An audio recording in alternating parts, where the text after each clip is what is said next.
করি ওই জায়গা থেকে যে আমরা আসলে যদি এমন ঢাকা বিশ্ববিদ্যালয় চাই যেমন ঢাকা বিশ্ববিদ্যালয়ে আমার থাকতে কাজ করতে স্বস্তি বোধ হবে, সেক্ষেত্রে শিক্ষক হিসেবে কিছু বিষয় রয়েছে যা হয়তোবা পরিবর্তন করার প্রয়োজন আছে।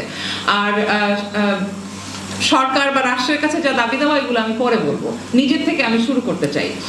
যখন আমি ঢাকা বিশ্ববিদ্যালয়ের কথা ভাবি তখন আমি এমন ঢাকা বিশ্ববিদ্যালয় দেখতে চাই যেখানে আসলে বাংলাদেশের শ্রমজীবী মানুষ কেমন থাকবে, কি করে তারা ভালো থাকবে সেই বিষয়ে আলাপ আলোচনা হয়। শুধু ঢাকা বিশ্ববিদ্যালয়ের শিক্ষক শিক্ষার্থী কেমন করে ভালো থাকবে সেই বিষয়ে আলোচনাগুলো বারে বারে হচ্ছে, অনেক বেশি হচ্ছে, সেটা হওয়াও দরকার, খুব জরুরি প্রশ্ন। কিন্তু এই জরুরি প্রশ্নের মধ্যে বাংলাদেশের বেশি অংশের মানুষ যাদের কর বা যাদের যাদের দেয়া করের টাকায় এই রাষ্ট্রের বিশ্ববিদ্যালয়গুলো, পাবলিক বিশ্ববিদ্যালয় বা সার্বজনীন বিশ্ববিদ্যালয়গুলো চালু থাকে, তাদের কাছে আমরা কি নিয়ে যাচ্ছি, তাদের সাথে কি করে বিশ্ববিদ্যালয়ের যোগাযোগ স্থাপিত হবে, এই বিষয়টা আলোচনায় আসা খুব জরুরি। এবং সেরকম বিশ্ববিদ্যালয় চাই যেখানে বিভাগে বিভাগে এই আলোচনাটা করা হচ্ছে, এই আলোচনাটা উঠছে। এই আলোচনার জায়গায় আমরা কি করে শিক্ষকরা কিংবা শিক্ষার্থীরা যখন আমরা গবেষণা করি সেখানে কি করে আসলে আমরা এই জায়গাগুলোতে কাজ করতে পারি, সেটার একটা পরিষ্কার আলাপ আলোচনা এবং সরব কোনো কার্যক্রম আমি দেখতে চাই। এরকম বিশ্ববিদ্যালয়, ঢাকা বিশ্ববিদ্যালয় আমি চাই। কারণ অনেক বছর পার হয়ে গেছে, তো 100 বছর পার করে ফেলেছি এবং সেটা নিয়ে আমরা অনেক গর্বও করি, একে গর্ব করে অনেক বিশ্ববিদ্যালয়ের সাথে তুলনাও দেই। কিন্তু আমরা আসলে সেই তুলনার জায়গা থেকে অনেক পিছিয়ে আছি। এই কারণে না যে আমাদের অক্সফোর্ড বিশ্ববিদ্যালয়ের মতো ইনফ্রাস্ট্রাকচার নাই, অত নামি দামি সাইটেশনওয়ালা প্রফেসরস নাই, কিংবা অত ভালো ভালো শিক্ষার্থী নাই। ব্যাপারটা ওরকম জায়গায় না, ব্যাপারটা এরকম জায়গায় যে আমরা আসলে যেই দেশের বিশ্ববিদ্যালয়, সেই দেশের সাথে দেশের জন্য আমাদের বিশ্ববিদ্যালয়টিকে গড়তে হবে। ওটা ইউরোপ আমেরিকার বিশ্ববিদ্যালয় ইউরোপ আমেরিকার মতো দেশের জন্য, ওখানকার জল হাওয়া, ওখানকার মানুষের সাধারণ মানুষের কথা চিন্তা করে বা শিল্পের কথা চিন্তা করে বা পুঁজিপতির মুনাফাখোরের কথা চিন্তা করে তৈরি হয়েছে। আমাদের বিশ্ববিদ্যালয়টিও একটি কলোনিয়াল প্রজেক্ট, কিন্তু এই প্রজেক্টটি তো 100 বছর পার করে আমরা তো এই ঔপনিবেশিক প্রজেক্টটা সম্পর্কে আমরা পরিষ্কার, আমরা ধারণা রাখি যে কিভাবে এটা একটি ঔপনিবেশিক প্রজেক্ট ছিল। এবং এখন যদি আমরা এই ঔপনিবেশিক প্রজেক্টটিকে আমার বিশ্ববিদ্যালয় হিসেবে ভাবতে চাই, তাহলে এই বিশ্ববিদ্যালয়টিতে ওই বাংলাদেশের শ্রমজীবী মানুষের কি স্টেক আছে সেটা আমাদেরকেই কিন্তু বলতে হবে, করতে হবে। তাহলেই একমাত্র এটা বাংলাদেশের বিশ্ববিদ্যালয় হবে, যে বিশ্ববিদ্যালয়টি আমি দেখতে চাই। এখন এই বিশ্ববিদ্যালয়টি যদি আমি দেখতে চাই, যেটা বাংলাদেশের বিশ্ববিদ্যালয়, আজকের বাংলাদেশের ছাত্র শিক্ষার্থী এবং শিক্ষকরা, জনতাও যে ধরনের বাংলাদেশ চায়, সেই বাংলাদেশ গড়ার ক্ষেত্রে আমরা কিভাবে নতুন জ্ঞান সৃষ্টি করবো এবং সেই নতুন জ্ঞানটার ধরনটা কি, সেই নতুন জ্ঞানটা যেটার কথা ওরা বারবার বলেছে যে এটা কি একদল পুঁজিপতির কাজে ব্যবহার হয়ে যাবে কিনা, সেই জায়গা থেকে আমার কথা হচ্ছে যদি আমরা মূল দর্শনগত জায়গায় এই জায়গায় পৌঁছাই যে বাংলাদেশের বেশিরভাগ মানুষ যাদের করের টাকায় এই বিশ্ববিদ্যালয়টি চলে, তাদের জন্য যেমন বাংলাদেশ দরকার, সেই বাংলাদেশ তৈরি করতে এই বিশ্ববিদ্যালয়টিকে সরাসরি তার কার্যক্রম প্রমাণ করতে হবে, প্রকাশ করতে হবে এবং নিয়মিত এই কার্যক্রমটি তাকে করে যেতে হবে। এই জায়গায় যদি আমরা যেতে চাই, তাহলে আমরা দেখি যে আমাদের সামনে কয়েকটা বাধা আছে, যার মধ্যে একটি প্রথম এবং প্রধান বাধা হচ্ছে স্বায়ত্তশাসনের নাম দিয়ে আমরা ৭৩-এর আদেশে সবচাইতে বেশি স্বায়ত্তশাসনকে অপব্যবহার করি আমরা শিক্ষকরা। সুতরাং এই শিক্ষকরা যে অপব্যবহারটা করি, যারা কাজ না করে আমরা নানানভাবে আমাদের এই কাজ না করার চর্চাটিকে চালু রাখতে পারি, কারণ আমরা কোনো না কোনোভাবে এমন একটি এই পুরো ব্যবস্থার তলায় এমন একটি নতুন ব্যবস্থা চালু করে রেখেছি যাতে একটা দেয়া নেয়ার সম্পর্ক আছে, এক ধরনের প্যাট্রন ক্লায়েন্ট রিলেশনশিপ আমরা তৈরি করে রেখেছি। কার সাথে? যারা আমাদের বিশ্ববিদ্যালয়ের প্রশাসক, তাদের সাথে আমি একজন ব্যক্তি শিক্ষক, আমি এই দেয়া নেয়ার সম্পর্কটি তৈরি করেছি এবং এই দেয়া নেয়ার সম্পর্কটি বারে বারে এক্সিকিউটেড হয় আমাদের নানান রকম নির্বাচন ব্যবস্থার মধ্যে দিয়ে। আপনাদের যদি জানা থাকে তাহলে আপনারা জানবেন যে ঢাকা বিশ্ববিদ্যালয়ে অনেকগুলো নির্বাচন হয়, তার মধ্যে একটি হচ্ছে সিনেট নির্বাচন, একটি হচ্ছে সিন্ডিকেট নির্বাচন, একটি হচ্ছে ডিন নির্বাচন, তারপরে শিক্ষক সমিতির নির্বাচন, নানান ধরনের নির্বাচন রয়েছে। এগুলো ৭৩-এর আদেশ আমাদেরকে এই সুযোগটি দিয়েছে যাতে আমরা আমাদের রাজনৈতিকভাবে গণতান্ত্রিকতার চর্চা করতে পারি। কিন্তু যেটা আমরা দেখি 100 বছর ৭৩-এর পরে যে প্রায় 50 বছর পার করে আমরা দেখছি যে আসলে এটা গণতন্ত্রায়নের যে জায়গা, সেই জায়গার সাথে সাথে এক ধরনের এই যে দেয়া নেয়ার সম্পর্কের জায়গাও আমাদের জন্য তৈরি করেছে, যা আমরা ব্যবহার করছি শিক্ষকরা এবং যারা প্রশাসক তারাও।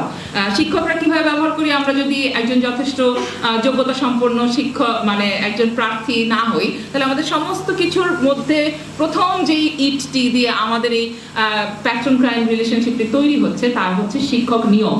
এখন শিক্ষক নিয়োগের ক্ষেত্রে যার যথাযথ যোগ্যতা নাই তার কিন্তু অন্য কোনো বিষয়ের প্রয়োজন হবে, এবং সেই বিষয়টি হচ্ছে তার রাজনৈতিক আনুগত্য প্রকাশ।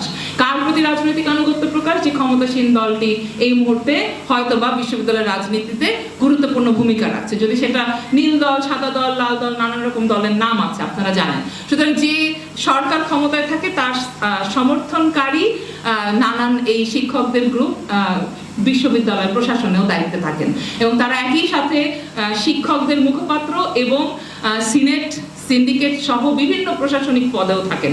তাদের এই এত ধরনের পদ থাকার কারণে তারা বিভিন্ন লেয়ারে শিক্ষকদের সাথে নানান রকম কনফ্লিক্ট অফ ইন্টারেস্টে কিন্তু ব্যস্ত থাকেন, এবং এই কনফ্লিক্ট অফ ইন্টারেস্টের কারণে কোনো শিক্ষক যদি নিয়োগ পেতে চান তাহলে এদের কাউকে চটিয়ে তিনি নিয়োগ পাবেন না, এবং যদি নিয়োগ পেয়ে যান তাহলে এদের প্রত্যেককে তাকে সবসময় খুশি রাখতে হবে, সুতরাং তাকে সবসময় অনুগত থাকতে হবে।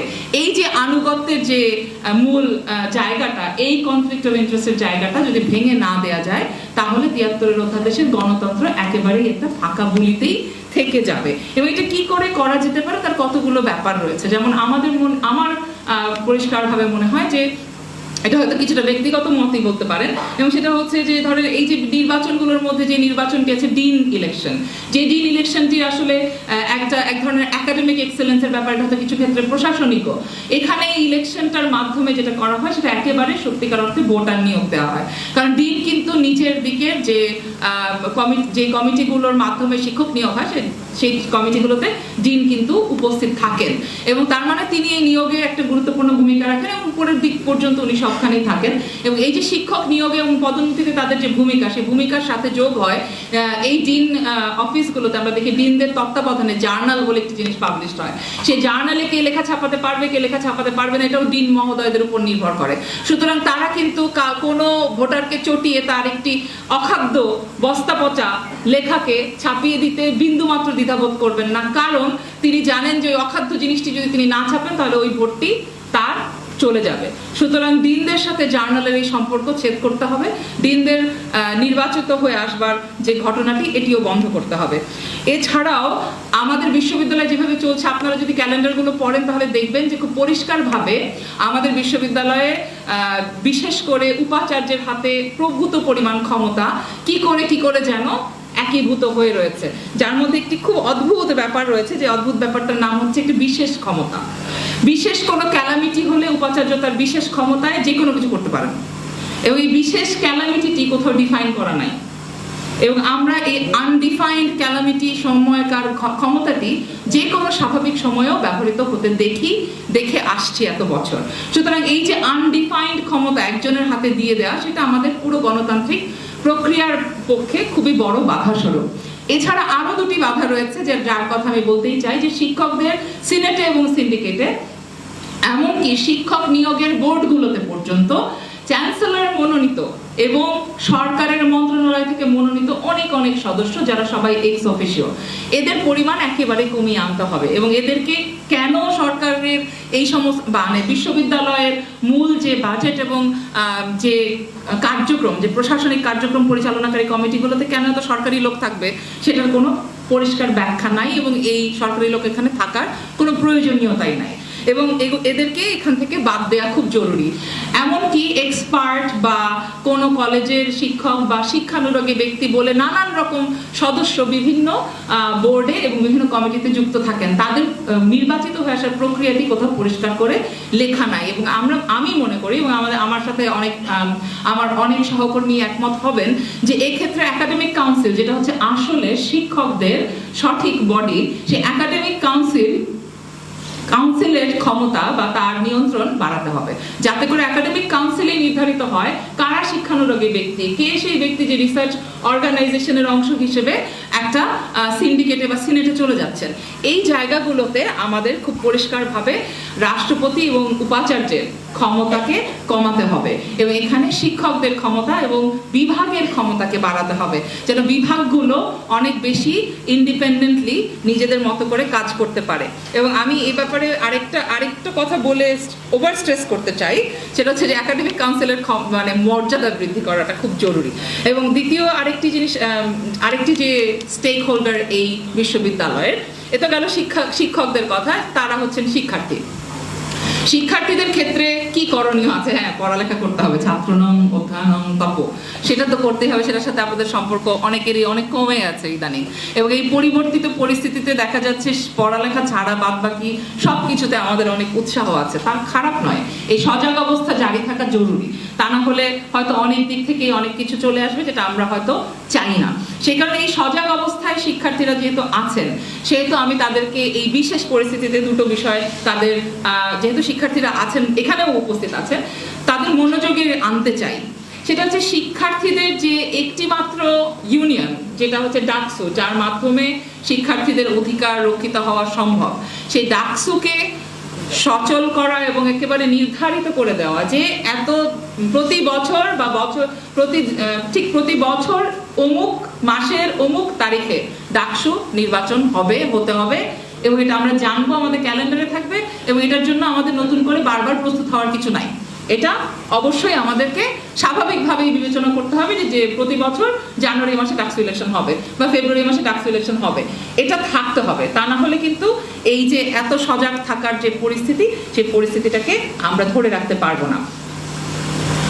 যেহেতু শিক্ষার্থীরা একটি নতুন সজাগ পরিস্থিতিতে আছেন, একটা উদ্দীপিত পরিস্থিতিতে আছেন, এই পরিস্থিতিতে শিক্ষার্থীদের কাছে আমার প্রশ্ন থাকবে এবং তাদের কাছে আমার আশা থাকবে যে কোনটা অধিকার আদায় আর কোনটা নিপীড়ন, এই দুয়ের মধ্যে পার্থক্যটা আপনাদের কাছে পরিষ্কার হবে। আপনারা শিক্ষার্থী হিসেবে বিশাল আন্দোলন করে এসেছেন, অনেক নিপীড়নের শিকার হয়েছেন, সেই নিপীড়ন ভেদ করে আপনারা আজকে বাংলাদেশকে নতুন একটা শুরুর দিকে দাঁড় করিয়েছেন। কিন্তু আমরা কি আসলে যাদের বিপক্ষে পরিষ্কার এভিডেন্স আছে এরকম ব্যক্তি ছাড়া যে কাউকে যে কোনোভাবে যদি আমরা বয়কট ইত্যাদির মাধ্যমে আমরা তাদেরকে নিপীড়ন কি করবার অধিকার রাখি কিনা? তার মানে আমাদের সাথে নিপীড়কের সাথে নিপীড়িতের যে তফাৎ, সে তফাৎটা কি আমরা আসলে পার করে যাচ্ছি কিনা, এই কথাটা আপনাদের মনোযোগের কেন্দ্রে আনতে আমি আশা রাখি।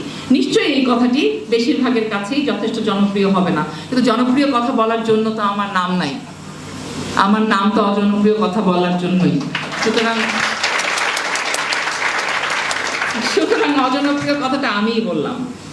এটা শিক্ষকদের বিরুদ্ধে এবং আপনার ক্লাসের অন্য শিক্ষার্থীর বিরুদ্ধে এই ধরনের আচরণ, যা বুলিং এবং যা হ্যারাসমেন্ট, সেটা থেকে আপনারা বিরত থাকবেন, এটা আমরা আশা করি। এবং এই বিরত থাকার ক্ষেত্রে অত্যন্ত গুরুত্বপূর্ণ ভূমিকা রাখতে পারে আমাদের ক্যাম্পাসের অনেকগুলো জায়গা আছে, যেই জায়গাগুলোতে আমরা অনেক বেশি সাংস্কৃতিক কার্যক্রম পরিচালনা করতে পারি, যার মধ্যে ছবির হাট আছে, সোহরাওয়ার্দী উদ্যান আছে, টিএসসি কেন্দ্রিকতা বাইরে কার্জন হলের ওইদিকে কিংবা জিমনেশিয়ামের দিকে কিংবা ঢাকা মেডিকেলের ওই এলাকায়, শহীদ মিনার এলাকায়, এই সমস্তটা জুড়ে আমরা যত বেশি সাংস্কৃতিক কার্যক্রম চালু রাখতে পারবো, যত রকমের মানুষের কথা বলা, বিভিন্ন সাংস্কৃতিক অনুষ্ঠান আয়োজন করা, এর মধ্যে দিয়ে আমাদের নিজেদের মধ্যে যেমন সেই সলিডারিটিটা তৈরি হবে, বিতর্ক করা, তর্ক করা, একে অপরের সাথে দ্বিমত করা, তারপরেও দ্বিমত থেকেও সম্পূর্ণ বিপরীত মেরুতে দাঁড়ানো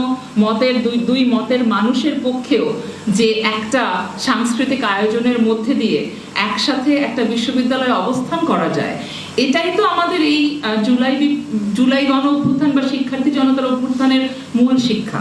যে আমরা পাশে দাঁড়িয়ে কে ছিল, তার কি পরিচয় ছিল, সে কোন রাজনৈতিক দলের ছিল, এগুলো তো আমরা দেখিনি, আমরা চিন্তা করিনি, আমরা সবাই একসাথে হেঁটে মিছিলে গিয়েছি।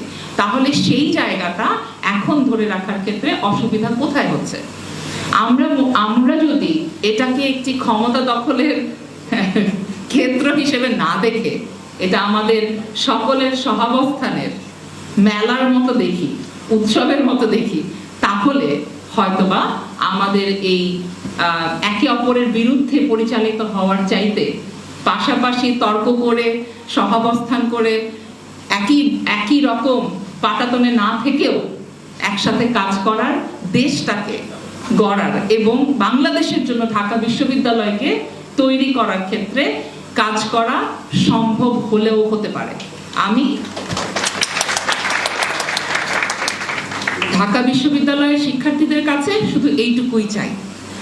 আর এরপরে তো সরকারের কাছে দাবি দেওয়া ইত্যাদি ওরা অনেক বলে ফেলেছে, আমরা আর নাই বলি, কারণ সরকারের কাছে দাবি করলেই যে কি হবে সেটা তো অবশ্য আমরা জানি না, আমাদের জানা নাই। আমরা বরং নিজেদের এই বিশ্ববিদ্যালয়টিকে যদি, অনেক বছর তো পার হয়ে গেছে, এটাকে যদি বাংলাদেশের বিশ্ববিদ্যালয় বানাতে পারি, যেটা হচ্ছে বাংলাদেশের চেহারা হবে, সেটা বরং আমাদের সরকার ইত্যাদির দিকে না তাকিয়ে, হ্যাঁ তাদের কাজ, তাদের যেটা করবার সেটা তো করতেই হবে, সেগুলো করতে থাকবে। আর আমাদের উপর খবরদারিটা একটু কম করবে। ইউজিসি কখনোই আর কোনোদিন যেন এই বিশ্ববিদ্যালয়কে একটা চিঠি দিয়ে বন্ধ করে দেওয়ার ক্ষমতা না রাখে, এটা ইউজিসিকেও জানাবে। এই বিশ্ববিদ্যালয়ের কোন সিন্ডিকেট যেন ইউজিসির একটা চিঠিতে এই বিশ্ববিদ্যালয় কোনোদিন বন্ধ করে না দিতে পারে, সেইটা আমাদের নিশ্চিত করতে হবে। তাহলে কিন্তু ইউজিসির কর্তৃত্ব, সরকারের কর্তৃত্ব আমাদের উপর চাপিয়ে দেওয়া বন্ধ হবে এবং আমরা আসলে নিজেদের মতো করে এই বিশ্ববিদ্যালয়টিকে বাংলাদেশের বিশ্ববিদ্যালয় হিসেবে প্রতিষ্ঠা করতে পারবো। সবাই